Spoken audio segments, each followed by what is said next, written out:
Hello everyone, welcome back on our channel GS bye Vinita ma'am. तो आज के आपका एनसीईआरटी का ज्योग्राफी क्लास 6 का सेकंड चैप्टर आज हम डिस्कस करने वाले हैं ग्लोब, जिसके अंदर हम पढ़ेंगे अक्षांश और देशांतर के बारे में पढ़ेंगे। ठीक है, इससे पहले मैं आपका फर्स्ट चैप्टर अपलोड कर चुकी हूँ जो है आपका सौरमंडल में पृथ्वी। ऐसे आपकी ज्योग्राफी कंप्लीट सीरीज आती रहेगी क्लास 6 से लेकर क्लास 12 तक। ठीक है, तो सबसे पहले हम समझते हैं अक्षांश और देशांतर होते क्या हैं। अक्षांश क्या होती हैं? जो सीधी लेटी हुई रेखाएं होती हैं उसे हम अक्षांश कहते हैं, जिसे हम लैटिट्यूडनल वेव्स भी कहते हैं, रेखाएं भी कहते हैं। और जो हमारी सीधी लंबी खड़ी रेखाएं होती हैं उसे हम देशांतर कहते हैं। ठीक है, अब जो इस टॉपिक के अंदर है वो सारा हम समझने की कोशिश करते हैं। अब देखो, ये आपके सामने ग्लोब है। अब आप ये आपके सामने है क्या? ग्लोब है। ग्लोब में क्या है? यहाँ पर एक सुई लगा रखी है। उस सुई से क्या कर रखा है? इसको आपस में कनेक्ट कर रखा है, जिसे हम क्या कहते हैं? अक्ष कहते हैं। जो आपके सामने यहाँ पर लिख रखा है कि अक्ष हम किसे कहते हैं कि एक सुई जो ग्लोब में झुकी हुई अवस्था में स्थित होती है उसे हम अक्ष कहते हैं। एक्चुअल में ग्लोब का ऐसी कोई भी, पृथ्वी पर ऐसी कोई भी सुई नहीं है। ये सिर्फ एक काल्पनिक रेखाएं हैं ताकि बच्चों को इसी वे में समझाया जा सके। ठीक है, तो ग्लोब पर क्या है? जो ये दो सुई हैं, यहाँ पर इसको हम कहेंगे उत्तरी ध्रुव और इसे कहेंगे हम दक्षिण ध्रुव। जहाँ से इसको कनेक्ट कर रखा है इसे हम कहते हैं अक्ष कहते हैं। अब देखो, ये आपके सामने ग्लोब है। ठीक है, ग्लोब में ये जो इसको अगर बीचों बीच से एक रेखा से इसको मैं काटता हूँ तो ये क्या बन जाएगा? नॉर्थ वाला पार्ट बन जाएगा, ये साउथ वाला पार्ट बन जाएगा, ये आपका वेस्ट वाला, ये ईस्ट वाला। यानी कि ये उत्तर, ये दक्षिण, ये पश्चिम और ये पूर्व, ऐसे हो जाएगा। ठीक है, क्योंकि ग्लोब क्या है? एक एक्चुअल में करेक्ट सर्कल नहीं तो, लेकिन एक शेप तो सर्कल की तरह की होती है। बीचों बीच से अगर उसे काट देंगे तो ऊपर वाला जो आधा हिस्सा ये वाला, ये क्या बन जाएगा? हेमिस्फेयर बन जाते हैं ये दोनों के दोनों। तो ऊपर वाले को हम क्या कहेंगे? नॉर्दर्न हेमिस्फेयर कहेंगे, और नीचे वाले को हम क्या कहेंगे? सदर्न हेमिस्फेयर कहेंगे। ठीक है, जो कि आने वाली इस वीडियोस के अंदर हम आगे पढ़ने वाले हैं, इसलिए मैंने आपको पहले से ही समझा दिया। तो अक्ष आपको समझ में आ गया। ठीक है, अब इससे आगे हम चलते हैं। ग्लोब पर वे दो बिंदु जिनसे होकर सुई गुजरती है उसे उत्तर या दक्षिण ध्रुव कहते हैं, जो कि मैंने आपको समझा दिया। जैसे ये है, यहाँ क्या है? उत्तर ध्रुव, और ये क्या है? दक्षिण ध्रुव। ठीक है, ग्लोब को इस सुई के चारों ओर पृथ्वी की भांति, जो पृथ्वी है आपके सूरज के चारों तरफ चक्कर लगाती है। कौन सी डायरेक्शन में लगाती है? वेस्ट टू ईस्ट, यानी कि पश्चिम से पूर्व की तरफ क्या करती है? आपके जो ये पृथ्वी है सूरज के चारों तरफ चक्कर लगाती है। लेकिन याद रखें, इन दोनों में एक अंतर होता है। पृथ्वी पर वास्तव में ऐसी कोई भी सुई नहीं है। ग्लोब के ऊपर ऐसी कोई भी सुई पृथ्वी पर नहीं। ये सिर्फ बच्चों को समझाने के लिए ऐसा इमेजिनेशन की गई है। यह अपने अक्ष पर चारों ओर घूमती है, जो कि एक काल्पनिक रेखा है। काल्पनिक रेखा वो होती है जिसका वास्तविकता से कोई लेना देना नहीं होता, यानी एक्चुअल में एग्जिस्ट नहीं करती। एक अन्य काल्पनिक रेखा भी ग्लोब को दो बराबर भागों में बांटती है। ठीक है, मैंने आपको बता दिया था ये आपका ग्लोब है, दो बराबर भागों में जो बांटेगी उसे हम 0 डिग्री कहेंगे। और 0 डिग्री को हम विषुवत वृत्त भी बोलते हैं, या फिर भूमध्य रेखा बोलते हैं, या फिर हम उसे क्या कहते हैं? इक्वेटर कहते हैं। ठीक है, उसे हम विषुवत वृत्त कहते हैं, जो ग्लोब को दो बराबर भागों में बांटती है और 0 डिग्री उसकी रेखा होती है। पृथ्वी के उत्तर में स्थित आधे भाग में, जो पृथ्वी का जो ये उत्तर वाला जो है ना, ये आधा भाग दिखाती है, इसे हम क्या कहेंगे? इसे हम कहेंगे उत्तरी उत्तरी गोलार्ध कहेंगे, और नीचे वाले को हम क्या कहेंगे? दक्षिणी गोलार्ध कहेंगे। और यहाँ जो एक पॉइंट होता है उसे नॉर्थ पोल कहेंगे, इस वाले को साउथ पोल कहेंगे। ठीक है, ऐसा इसमें कह रहा है। इससे आगे है, पृथ्वी के उत्तर में स्थित आधे भाग में उत्तरी गोलार्ध और दक्षिण के आधे भाग में दक्षिणी गोलार्ध कहा जाता है। ये दोनों बराबर भाग में, आधे भाग में एक सर्कल को, यानी कि पूरे ग्लोब को बांटते हैं। विषुवत वृत्त जो पृथ्वी पर एक काल्पनिक वृत्त है, यह पृथ्वी पर विभिन्न स्थानों की स्थिति, अब किस लिए इनका यूज करते हैं? लोकेशन, एग्जैक्ट लोकेशन पता लगाने के लिए हम इसका यूज करते हैं। विषुवत वृत्त पृथ्वी पर अन्य काल्पनिक मतलब वृत्त है ये आपका, ये पृथ्वी पर विभिन्न स्थिति बताने के लिए इसका यूज किया जाता है। संदर्भ बिंदु है ये। विषुवत वृत्त ध्रुवों से स्थित समांतर दूरी वृत्तों को अक्षांश कहते हैं। अगर ये आपके सामने आपका ग्लोब है, बीच से आपकी 0 डिग्री, हर इस तरीके से समांतर जो रेखाएं चलती रहेंगी आपके कहाँ? नॉर्थ पोल तक, उत्तरी जो ध्रुव है वहां तक, इसे हम क्या कहेंगे? आपकी अक्षांश रेखाएं कहेंगे। इसी तरीके से नीचे चलती रहेंगी, इसे हम कहते हैं अक्षांश। और इतने वाले को हम कहेंगे उत्तरी अक्षांश, और नीचे वाले को हम कहेंगे दक्षिणी अक्षांश। ठीक है, ये आपको ध्यान रखना है, इतना इसमें बताया गया है। इससे आगे है, विषुवत वृत्त जो है शून्य अंश अक्षांश होता है। अक्षांश को किस में मापा जाता है? अंश में अक्षांशों को मापा जाता है। ठीक है, कितना होता है? 0 डिग्री पर ये होता है। विषुवत जो वृत्त है, दोनों तरफ ध्रुवों के बीच की दूरी जो है पृथ्वी के चारों ओर एक वृत्त का 1/4 होता है। कहने का मतलब है, पूरा अगर एक सर्कल है आपके सामने, कितना एंगल होता है इसका? 360 होता है। वैसे बता रही हूँ मैं आपको। ठीक है, यहाँ क्या है आपका? 0 डिग्री पर अक्षांश है। ऐसे ऐसे ऊपर जाएंगे तो कितने अक्षांश है? 90 अक्षांश ऊपर है उत्तर की तरफ, 90 अक्षांश नीचे है दक्षिण की तरफ। तो 90 कितनी हो जाएंगी? टोटल हो जाएंगी 180, यानी कि 90 अक्षांश उत्तरी, 90 अक्षांश दक्षिणी, और बीच अगर 0 डिग्री और मानेंगे तो टोटल अगर पूछे भूमध्य रेखा को इंक्लूड करके तो हो जाएंगे आपकी 180। अदरवाइज अक्षांश रेखाएं आपकी 180, अदरवाइज 181 हो जाएंगी, नहीं तो आपकी अक्षांश रेखाएं 180 हैं। इस प्रकार विषुवत वृत्त के उत्तर में जितनी भी समांतर रेखाओं को हम उत्तरी अक्षांश कहते हैं। इसी प्रकार विषुवत वृत्त के दक्षिण में जितनी भी आपकी समांतर रेखाएं उसको दक्षिणी अक्षांश कहते हैं। इसीलिए प्रत्येक अक्षांश के मान को उसके उनकी दिशा यानी कि उत्तर या दक्षिण में लिखा जाता है। इसको जिसको हम शॉर्ट करके ऊ या फिर द ऐसे लिखते हैं, ठीक है, ऊ से उत्तर, द से दक्षिण।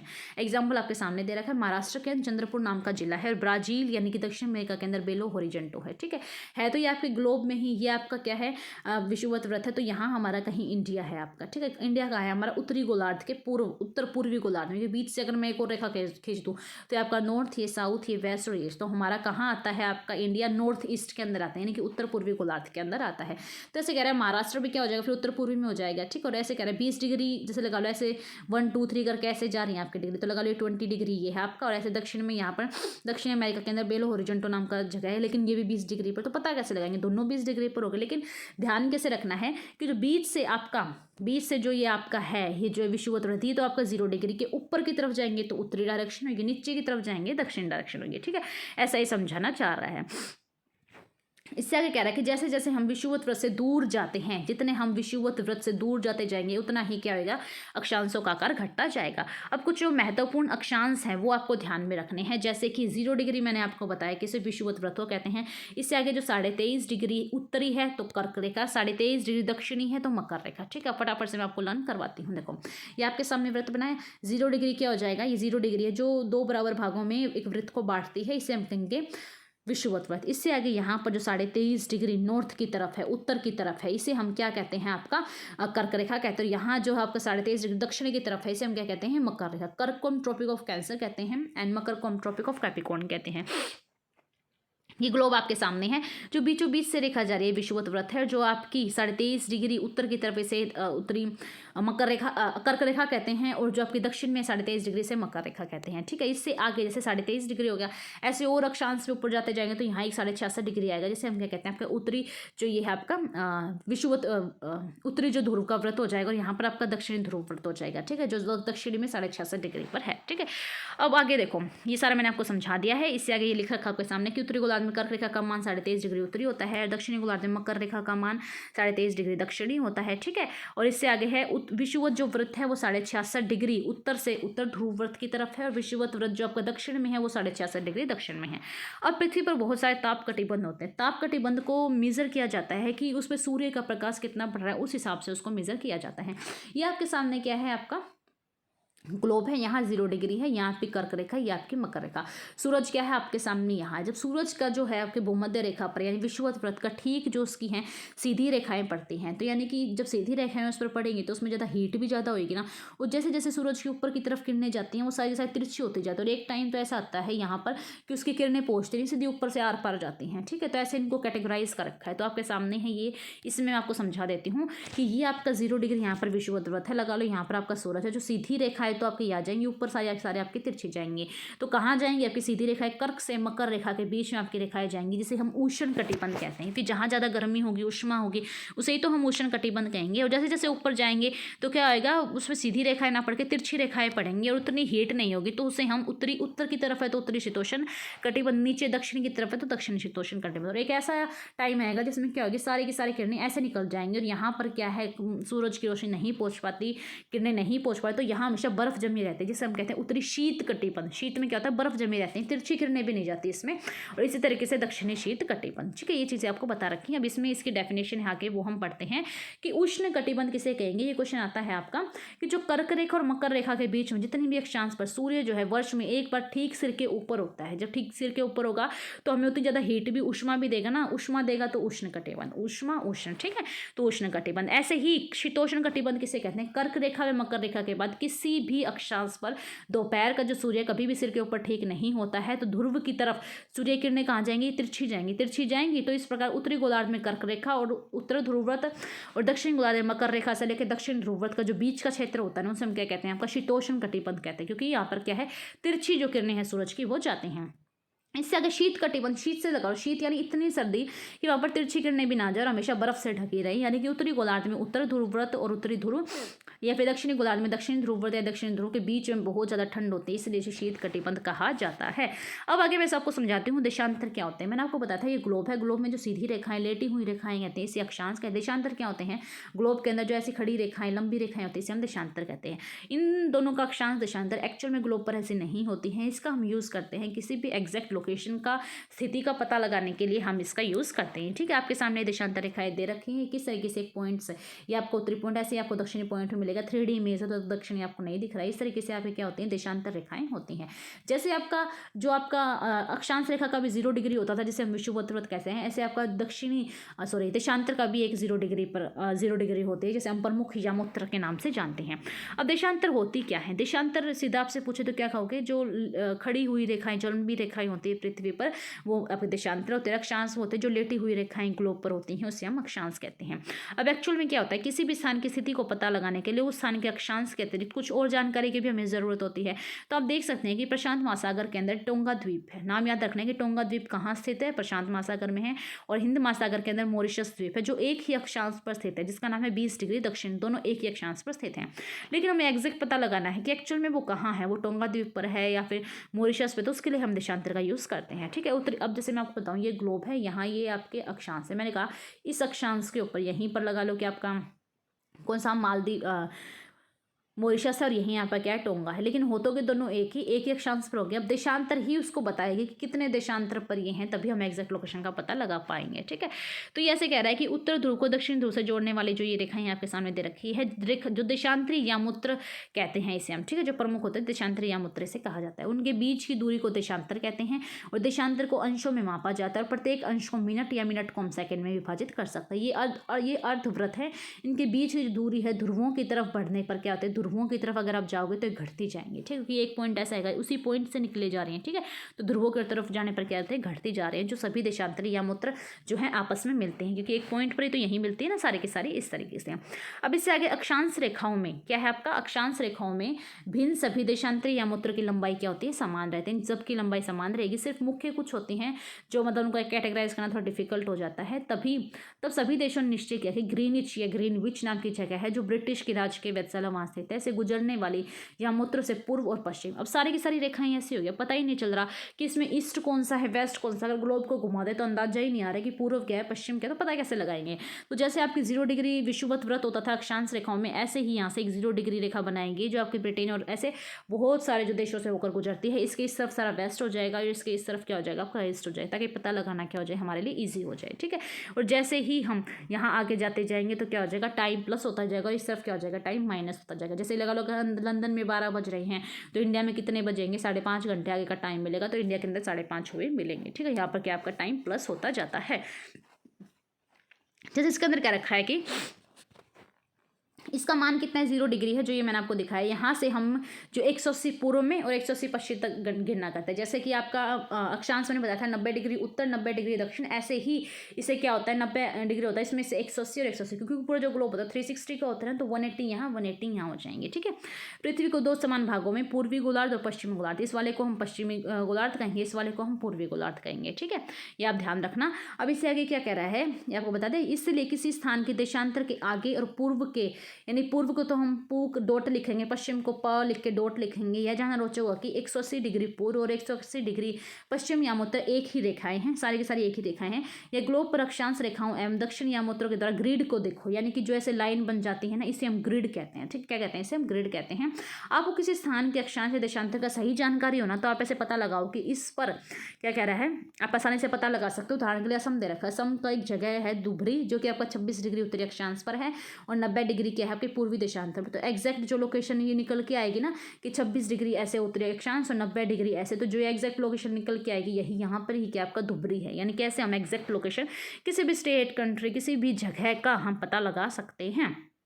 वहीं पर क्या होना चाहिए, अक्षांश और रेखाएं वहाँ आपस में काटने होनी चाहिए। जैसे लगा लो यहाँ आपकी काट रही है, तो यहाँ जो इसके बीच सेंटर पॉइंट पर क्या आपका धुबरी है, ऐसे। ठीक है, इसको समझने के लिए आप ऐसे भी कर सकते हो। ये आपके सामने एक एक्टिविटी दे रखी है, इसको आप जरूर कर लीजिएगा। ठीक है, अब मैं आपको दिखा देती हूँ। इस तरीके से ये आपके सामने दिखा रखा है, जो टाइम को किस तरीके से डिवाइड कर रखा है। ये दिख रही है आपको, जो बीच से गुजर रही है, क्योंकि ये थोड़ा मैप एनसीईआरटी में ही ऐसे दे रखा है, तो ये रोटेट नहीं होगा। ठीक है, आप ऐसे एडजस्ट करें, अदरवाइज आपकी बुक में होगा।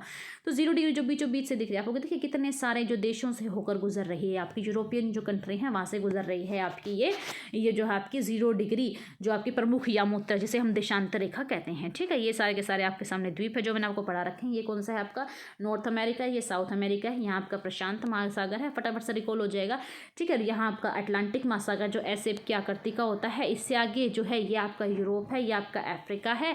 इससे आगे यहाँ क्या है आपका हिंद महासागर है, ये सारा का सारा आपका एशिया है, ये आपका ऑस्ट्रेलिया। फिर से यहाँ पर क्या आ जाएगा प्रशांत महासागर, क्योंकि हमारी पृथ्वी गोल है। सारे मैंने कॉन्टिनेंट भी आपको रिवाइज करवा दिए, सारे मैंने आपको ओशन भी रिवाइज करवा दिए। ग्रिड आपको ऐसा दिखाई देता है जो एग्जैक्ट यहाँ पे देशांतर और जो अक्षांश कट करती हैं, यहीं पर एग्जैक्ट क्या होता है आपका जो लोकेशन है जगह की वो यहाँ होती है। ठीक है, अब देशांतर में समय का हम कैसे पता लगाएंगे। अब कहीं का भी हमें समय पता लगाना है। अब आप देखो अरुणाचल प्रदेश जो हमारा पूर्वी तरफ है इंडिया का, ये अगर मैं इंडिया बनाऊँ तो यहाँ क्या है आपका पूर्वी तरफ अरुणाचल प्रदेश है, यहाँ क्या है आपका पश्चिमी तरफ गुजरात है, ये आपका गुजरात है, ये आपका अरुणाचल प्रदेश। अब अरुणाचल प्रदेश से कोई व्यक्ति 7 बजे चलता है और यहाँ चलेगा तो क्या है ये हमारे जो टाइम के बीच का गैप है ना वो 2 घंटे का है। ठीक है, तो 7 बजे यहाँ पर क्या है सूरज सबसे पहले उगता है, यहाँ पर क्या है थोड़ा उसको सूरज को यहाँ तक आने में 2 घंटे लगते हैं। तो यहाँ पर 7 बजे हैं तो यहाँ पर 2 घंटे प्लस कर दो आप, यानी कि दोनों के बीच में आपको टाइम का गैप मिलेगा। ठीक है, तो टाइम के गैप की वजह से अगर इंडिया में ही कोई इंसान लगा लो उत्तर से दक्षिण की तरफ, पूर्व से पश्चिम की तरफ ट्रैवल करता है तो टाइम में गैप मिलेगा। तो टाइम में गैप होने की वजह से तो काम प्रॉपर हो नहीं पाएगा।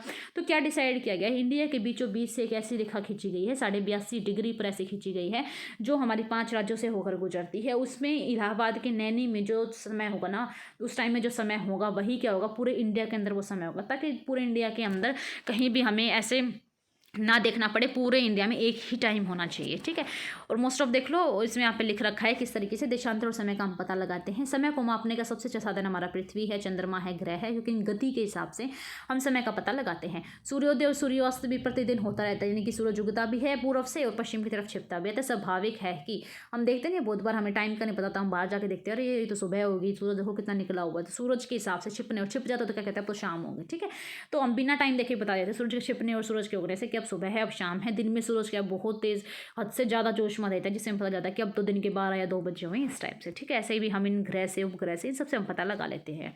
अतः स्वाभाविक ही है पूरे विश्व में समय निर्धारण का सबसे अच्छा साधन है। स्थानीय मान का अनुमान हम सूर्य के द्वारा बनने वाली परछाई, जिस टाइम सूरज बिल्कुल हमारे सिर पर होगा तो यानी कि वो बिल्कुल दिन का समय, जैसे जैसे हमारी परछाई बढ़ती जाएगी यानी कि सूरज अब क्या है अस्त होता जा रहा है, जितनी हमारी परछाई लंबी होगी। ठीक है, ऐसे ही ग्रीनिच क्या है आपकी लंदन के अंदर, ग्रीनिच पर स्थित प्रमुख याम होता है जो 0 डिग्री है। सूर्य जिस समय आकाश के सबसे ऊंचे बिंदु पर होगा उस समय याम उत्तर पर स्थित सभी स्थान में क्या होगी दोपहर होगी। क्योंकि जो पृथ्वी आपको पता ही पश्चिम से पूर्व की ओर क्या करती है, पृथ्वी जो है आपकी पश्चिम से पूर्व की ओर चक्कर लगाती है, उसका जो समय है ग्रीनिच समय के आगे होगा। यानी कि अगर ग्रीनिच में अगर लगभग 12 बज रहे हैं तो हमारे इंडिया के अंदर आगे, यानी कि 5.5 घंटे हमारे इंडिया से आगे है। ठीक है, ऐसा आपको ध्यान रखना है। आपको पता होगा जो पृथ्वी है आपका जो एक दिन कितने में 24 घंटे में पूरा करती है, और आपको पता है पूरा का पूरा सर्कल कितने डिग्री का आपका 360 डिग्री का। तो ऐसे ऐसे आपको ध्यान रखना है कि जो आपका 1 घंटे के अंदर कितने डिग्री का गैप आएगा, 15 डिग्री का गैप आएगा। ठीक है, अगर 1 घंटे के अंदर 15 डिग्री का तो 1 घंटे में कितने मिनट होते हैं 60, तो 15 को 60 से डिवाइड करोगे तो कितना आ जाएगा 4, यानी कि 4 मिनट में कितने का गैप आएगा 1 डिग्री का गैप आएगा। ये आपको ध्यान रखना है कि 1 घंटे में कितने का 15 डिग्री का गैप है। ऐसे मान लो 1 घंटे 15 डिग्री के बराबर और 4 मिनट किसके बराबर है आपके, 4 मिनट है आपके 1 डिग्री के बराबर। ठीक है, जितना आपका गैप आता जाएगा उसमें उसको आप 4 से मल्टीप्लाई कर लेना। जैसे कि आपने यहाँ पता लगाया कि इस प्रकार ग्रीनविच में अगर दोपहर के 12 बजते हैं कि आपका ग्रीनविच में दोपहर के 12 बजते हैं तो 15 डिग्री पूर्व में समय होगा आपका कितना 15, क्योंकि अगर 0 डिग्री यहाँ है ठीक है, दोपहर के वहाँ कितने बजते हैं 12, तो इस प्रकार 15 डिग्री पूर्व में होगा तो 15 डिग्री 15 को हम 4 से मल्टीप्लाई, क्योंकि 1 डिग्री जो कि आपके 4 मिनट 1 डिग्री के बराबर तो 15 चौके 60 मिनट यहाँ पे आ जाएगा, यानी कि 1 घंटे का वहाँ क्या मिलेगा आपका गैप मिलेगा। कंफ्यूज नहीं होना है बिल्कुल भी, अच्छे से ध्यान रखो, दोबारा पढ़ो, बिल्कुल भी कंफ्यूज नहीं होना कि पृथ्वी लगभग 24 घंटे में अपने अक्ष पर 360 डिग्री घूमती है, 1 घंटे में 15 डिग्री के बराबर, 4 मिनट 1 डिग्री के बराबर। तो इस प्रकार जो ग्रीनिच के दोपहर अगर 12 बजते हैं तो ग्रीनिच से 15 डिग्री पूर्व का समय होगा, क्योंकि पूर्व की तरफ ही तो है जो आपका यूरोप वो सारा पूर्व की तरफ है। ठीक है, तो वहाँ पर क्या करेंगे हम 15 गुणा 4 करेंगे, 15 डिग्री ये और कितना 1 डिग्री में 15 डिग्री हमें निकालना है और 1 डिग्री में कितना है 4 का गैप है, तो 15 डिग्री में कितना हो जाएगा 15 गुणा 4 कितना आ जाएगा 60, और 60 कितने आपके मिनट। ठीक है, तो 60 मिनट यानी 1 घंटा, तो ग्रीनिच में एक घंटा और ऐड कर दो, यानी जब 12 थे तो अब कितने 1 बजा हुआ मिलेगा। लेकिन ग्रीनिच में 15 डिग्री पश्चिम की तरफ जाने पर क्या होता है 1 घंटा घटता है, यानी पश्चिम की तरफ जितना भी टाइम है माइनस होता है। पूर्व की तरफ लगा लो ये 0 डिग्री है तो पश्चिम की तरफ माइनस में होगा, पूर्व की तरफ प्लस में होगा। अगर इस तरफ करेंगे तो लगा लो यहाँ 12 बजे तो यहाँ 1 बजा हुआ मिलेगा, और यहाँ करेंगे तो आपको उस टाइम 11 बजा हुआ मिलेगा। ठीक है, ऐसा आपको ध्यान रखना है। इसी प्रकार ग्रीनिच पर दोपहर 12 बजे होंगे बता दिया, उस समय क्या है 180 डिग्री पर मध्य रात्रि होगी, ऐसे पता लगा सकते हो। किसी भी स्थान पर जब सूर्य आकाश में आकाश में अपने उच्च बिंदु पर होता है दोपहर में उस घड़ी में दिन के 12 बजे। जब उच्च बिंदु पर होगा तो यानी कि धूपने के लिए वे दिन होगा आपको 12 बजेंगे। इस प्रकार घड़ी द्वारा दिखाया गया समय उस स्थान का स्थानीय मान आपको दिखाता है। आप देख सकते हैं कि देशांतर यामोत्तर पर सभी स्थानों का स्थानीय मान समान है। अब समय मानक मानते ही क्यों है? क्योंकि अलग अलग यामोत्तर पर स्थित सभी स्थानों के स्थानीय मान में अंतर आ जाता है, इस वजह से हम ऐसा मानते हैं। ये देखो आप उदाहरण के लिए बहुत से देशांतरों से होकर गुजरने वाली जो रेलगाड़ी है, अब रेलगाड़ी को तो टाइम फिक्स करना पड़ेगा। अब हर जगह रेलगाड़ी जाएगी, वहाँ टाइम आपको अलग मिलेगा, तो वो सारा शेड्यूल नहीं बन पाएगा। उस वजह से समय सारणी का टाइम टेबल बनाना बहुत डिफिकल्ट हो जाता है। भारत में गुजरात के द्वारका, असम के डिब्रूगढ़ स्थानीय में ही आपका 1 घंटा 45 मिनट, लगभग 2 घंटे का आपको गैप मिल जाता है। तो देश के मध्य भाग से गुजरने वाली यामोत्तर को स्थानीय क्या किया गया, फिर हमने सोल्यूशन निकाला। यहाँ पर गुजरात है, देशांतर है जो आपके इंडिया की पश्चिम की तरफ 68 डिग्री 7 मिनट है और पूर्व की तरफ क्या 97 डिग्री 25 मिनट, और बीचों बीच से एक रेखा खींची गई 82.5 डिग्री पर, जो इलाहाबाद की नैनी से होकर गुजरते हैं। यहाँ पर 5 राज्यों से होकर गुजरते हैं। जहाँ जो टाइम फिक्स होगा वहीं आपको पूरे इंडिया के अंदर टाइम होगा, ताकि ऐसा जो है हमें दोबारा सामना ना करना पड़े। या पढ़ लेना बिल्कुल आसान है आपका। ये मैंने आपको बताया था कि हम जो हैं उत्तरी पूर्वी गोलार्ध के अंदर हैं, तो हमारा जो टाइम है ग्रीनविच रेखा है 5.5 घंटे आगे है। ये सारा का सारा आप रीड आउट कर लेना, ठीक है। ये सारा मैंने आपको चैप्टर करवा दिया, बहुत ईजी आपका चैप्टर था। इसमें हमने क्या क्या सीखा, आपके जो है हमने अक्षांश रेखाएं सीखी, फिर हमने क्या सीखा आपकी देशांतर रेखाएं सीखी, फिर हमने सीखा जो अक्षांश में 0 डिग्री होता है उसे हम भूमध्य रेखा, विषुवत व्रत या फिर इक्वेटर कहते हैं। जो आपकी 0 डिग्री होती है आपकी देशांतर, वो यहाँ से ग्रीनविच से होकर बहुत सारे देशों से होकर गुजरती है, ठीक है। उसके जो अगर पश्चिम की तरफ क्या टाइम माइनस होगा, पूर्व की तरफ क्या होगा टाइम प्लस होगा। हमारा जो इंडिया है वो ग्रीनविच से क्या 5.5 घंटे आगे हैं। फिर हमने पढ़ा क्या पढ़ा कि जी अगर ये आपका 0 डिग्री आपका विषुवत व्रत है आपका, तो 23.5 डिग्री आपका कर्क रेखा है, 23.5 डिग्री दक्षिण उत्तर में कर्क रेखा, दक्षिण में आपकी मकर रेखा है। ऐसे ही यहाँ पर 66.5 डिग्री के आपकी उत्तरी ध्रुव व्रत है और 66.5 डिग्री के आपका दक्षिणी ध्रुव व्रत है। फिर हमने पढ़ा कि जो आपका कर्क रेखा से मकर रेखा के बीच का जितना भी होता है आपके जगह आती है, वहाँ पर सूरज क्या करता है, बिल्कुल सीधी किरणें सूरज की पड़ती हैं, जिसे हम क्या कहते हैं उष्ण कटिबंध कहते हैं। और फिर मैंने आपको बताया कि जो ये वाला इलाका होता है ना, ये वाला जो कर्क रेखा से ऊपर वाले से हम शीतोष्ण कहते हैं, शीतोष्ण उत्तरी वाला उत्तरी शीतोष्ण, और ऐसे ही दक्षिण शीतोष्ण। और फिर जो मैंने आपको ये बताया कि जो ये वाला पार्ट होता है आपका जो उत्तरी ध्रुव वाला होता है, यहाँ पर सूरज की किरणें बिल्कुल भी नहीं पहुंचती, जैसे हम उत्तरी शीत कटिबंध कहते हैं, इसे हम दक्षिणी शीत कटिबंध कहते हैं, ठीक है। इसको हम क्या कहेंगे उष्ण कटिबंध, ठीक है, क्योंकि यहाँ पर सूरज की जो किरणें हैं बिल्कुल सीधी इसके ऊपर भूमध्य रेखा पर पड़ती हैं, यहाँ पर बिल्कुल तिरछी पड़ती हैं, तो इसे हम शीतोष्ण कहेंगे और इसके ऊपर वाले को शीत कहेंगे। ये सारा का सारा हमने पढ़ा। ये क्वेश्चन आपके सामने है जो कि मैंने आपको सारे करवा दिया। पृथ्वी का सही आकार क्या है, ग्लोब क्या है, कर्क क्या है, मकर क्या है, 3 ताप कटिबंध उष्ण है आपके, शीत है शीतोष्ण, अक्षांश देशांतर रेखाएं क्या होती है, अक्षांश लेटी हुई, अक्षांश देशांतर खड़ी हुई रेखाएं, अक्षांश कितनी टोटल 180 होती है आपकी 360 होते हैं, सारा मैंने आपको करवा दिया, ठीक है। ऊष्मा की सबसे अधिक मात्रा उष्ण कटिबंध पर ही क्यों होती है, क्योंकि वहाँ पर सूरज की जो किरणें बिल्कुल सीधी रेखा सीधी जो सूरज की किरणें हैं वो उस पर गिरती हैं, इस वजह से उसे उष्ण कटिबंध कहा जाता है। ये मैंने आपको बता दिया कि अगर लंदन में 12 बजे हैं तो 5:30 क्यों बजे, क्योंकि हम उत्तर पूर्वी गोलार्ध के अंदर आते हैं। पूर्व में जाने पर क्या होता है, ग्रीनविच से अगर पूर्व की तरफ जाओगे तो टाइम प्लस होता है, जिससे हमारा जो इंडिया है ग्रीनविच से 5.5 घंटे आगे है, ऐसा है, ठीक है। इससे ये क्वेश्चन आपके सामने सारे, अगर आपने चैप्टर पढ़ा है तो आप खुद इनके आंसर दोगे। प्रमुख यामोत्तर का मान क्या आपको पता है 0 है। शीत कटिबंध किसके नजदीक है आपको पता है, ध्रुवों के नजदीक है सारा। देशांतर की कुल संख्या कितनी है 360 है। कर्क की कितनी अक्षांश कितनी है आपकी 180 है। दक्षिणी ध्रुव व्रत कहाँ होगा, दक्षिणी गोलार्ध में ही होगा, उत्तर में तो होने से रहा। ग्रिड क्या होता है, ग्रिड वो होता है जहाँ पे अक्षांश और देशांतर यामोत्तर दोनों की दोनों ऐसे मिलती हैं, उसे हम ग्रिड कहते हैं, ठीक है। इससे आगे मकर रेखा किस पर स्थित है आपको पता है, दक्षिणी के अंदर है, दक्षिणी गोलार्ध के अंदर है। भारत का मानक यामोत्तर कितना आपको पता है 82.5 डिग्री के अंदर है, यानी कि 82 डिग्री 30 मिनट है आपका। 0 डिग्री को यामोत्तर किस नाम से जाना जाता है, प्रमुख यामोत्तर के नाम से जानते हैं। देशांतरों के बीच की दूरी क्या होती है, ध्रुवों की तरफ जाने पर कहते हैं घटती जाती है।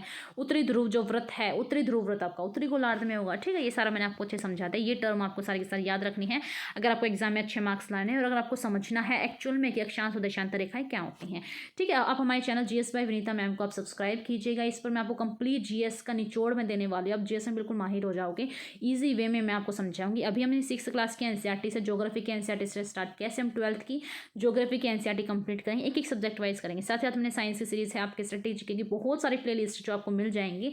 करंट अफेयर का अभी आपका फैब जो कंप्लीट हो चुका है, तो मैं आपके लिए फैब का कंप्लीट करंट अफेयर की एक वीडियो लेके आऊँगी। इसके अंदर कंप्लीट मैं आपको फरवरी का करंट अफेयर करवा दूँगी, जनवरी का सबका मैं करवा चुके हैं। आप प्लेलिस्ट चेक कीजिएगा, डिस्क्रिप्शन बॉक्स में मेंशन कर दूँगी। चलिए मिलते हैं हम नेक्स्ट वीडियो में, तब तक के लिए नमस्कार।